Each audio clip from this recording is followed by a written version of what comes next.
Well, for more on Haiti, we're joined now by Robert Fatton. He's a professor of politics at the University of Virginia and the author of The Guise of Exceptionalism, Unmasking the National Narratives of Haiti and the United States. Welcome to the show. Well, thank you for having me.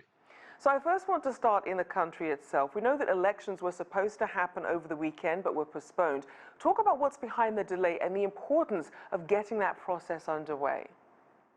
Well, even before the death of Jovenel Moïse, the president, there was serious doubt about the possibility of having elections. And with the death of the president, this is not going to happen anytime soon. We've just heard from the current Prime Minister, Ariel Henry, that he intends to have the elections sometime next year. On the other hand, there is a problem, and a serious problem, and that's the Electoral Council. Ariel Henry has dissolved that Electoral Council. He wants to create a new Electoral Council.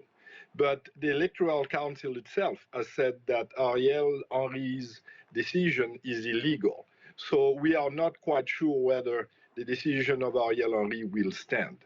Now, if you look at the problems in Haiti, you can understand why the elections at this time would be really quite impossible.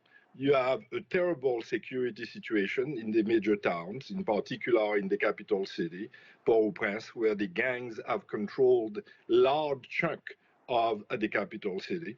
You've had the natural disasters in the south of the country with the earthquake and the hurricane.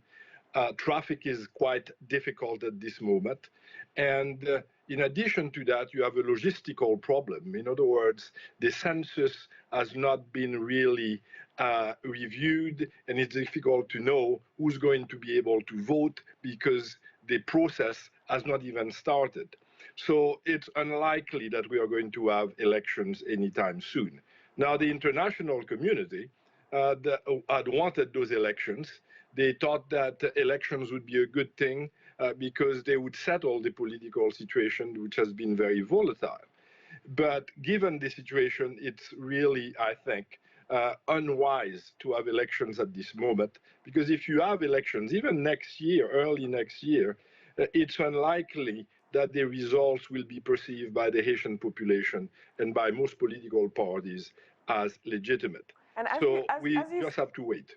As you mentioned, that volatility, obviously this is coming in light of also, you have reaction to recent events in the US with the US Border Patrol's handling of Haitians, you have the migrant deportations, and of course the envoy's resignation. What is the country making of what's happening to their migrants in the US?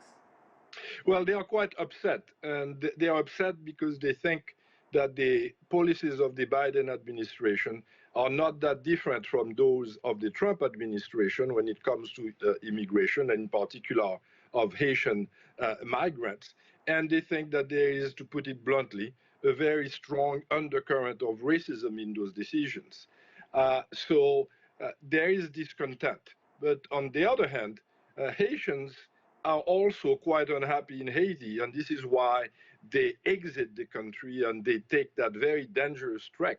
Most of the migrants who were in Texas were people who had left the country a few years ago after the 2010 earthquake, and they were in Brazil, in Chile, in Colombia, in Venezuela, and in Mexico. But they thought that the Biden administration would change the policies, right, and therefore they took a chance.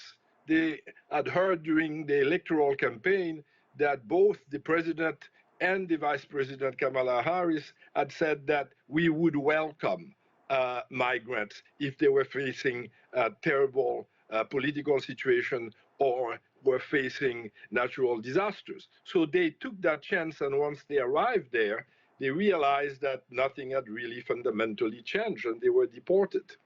So obviously, since that strategy didn't change and Haitians are now facing the brunt of those decisions, you also have that compounded, of course, with a pandemic that's going on. How has the pandemic affected the island, and what do even vaccination efforts look like there? Well, the vaccination effort is extremely weak. We don't even have 1% of the population which is vaccinated. Fortunately, the death toll has been rather limited. there are fewer than 600 people who supposedly have been killed because of COVID. And we don't know the real rate of infection because testing is rather limited. But on the other hand, the catastrophe that we might have had expected as a result of COVID has not really, unfortunately, come. The death toll, as I've said, even if the statistics underestimate the numbers, it's still a very low number for a population of over 12 million people. We do appreciate your insights.